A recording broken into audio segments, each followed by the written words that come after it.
Hello student, आज हम पढ़ेंगे हिंदी थर्ड लैंग्वेज ग्रामर।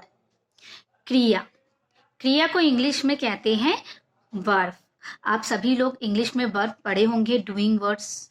ठीक है, तो आइए हम उसी का हिंदी में आप लोगों को पढ़ाते हैं कि क्रिया किसे कहते हैं या फिर क्रिया की परिभाषा। ठीक है, किसी काम के होने अथवा किए जाने का बोध कराने वाले शब्दों को क्रिया कहते हैं। ठीक है, जैसे कि कोई काम होने या किए जाने का, उसे हम लोग क्रिया कहते हैं। जैसे अगर हम लोग सही तरीके से इसका परिभाषा कहें तो जिस शब्द से किसी काम के होने या करने का ज्ञान होता है उसे क्रिया कहते हैं।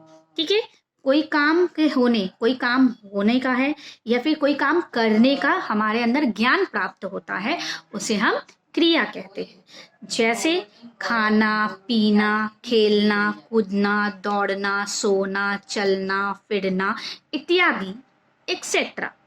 ठीक है, अब हम ये जानते हैं किसी वाक्य का पूरा अर्थ जानने के लिए वाक्य में संज्ञा और क्रिया शब्दों का होना बहुत आवश्यक है, बहुत ही जरूरी है। कोई अगर हम वाक्य बताएंगे उसमें अगर संज्ञा और क्रिया का शब्द ना हो तो वो हमारा सही अर्थ नहीं बन सकता। इसीलिए हम लोगों को उस वाक्य में संज्ञा और क्रिया शब्दों का होना बहुत जरूरी होता है, क्योंकि इनके बिना वाक्य का पूरा अर्थ पता नहीं चल पाता है। जैसे एक एग्जाम्पल दे रहे हैं आप लोगों को। पहला एग्जाम्पल है महेश स्कूल।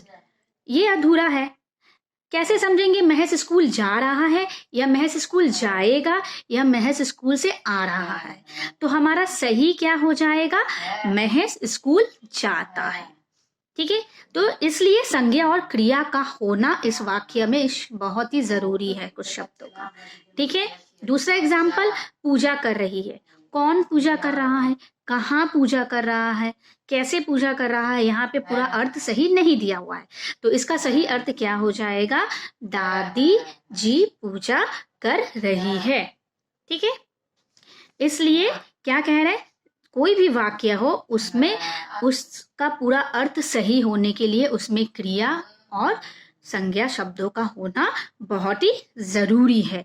वाक्यों है के निर्माण में क्रिया का बहुत ही बड़ा महत्व है। ठीक है, क्रिया के बिना वाक्य नहीं बन सकता, क्रिया के साथ ही वाक्य बन सकता है या वाक्य बन सकते हैं। ठीक है, आइए कुछ परिवर्तन है क्रिया में।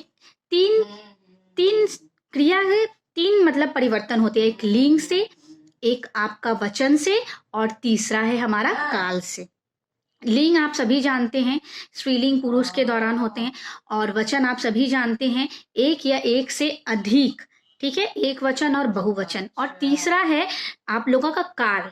ठीक है, यानी समय, जो हम लोग अभी कर रहे हैं, जो हम लोग कल कर चुके हैं, जो हम लोग कल करेंगे।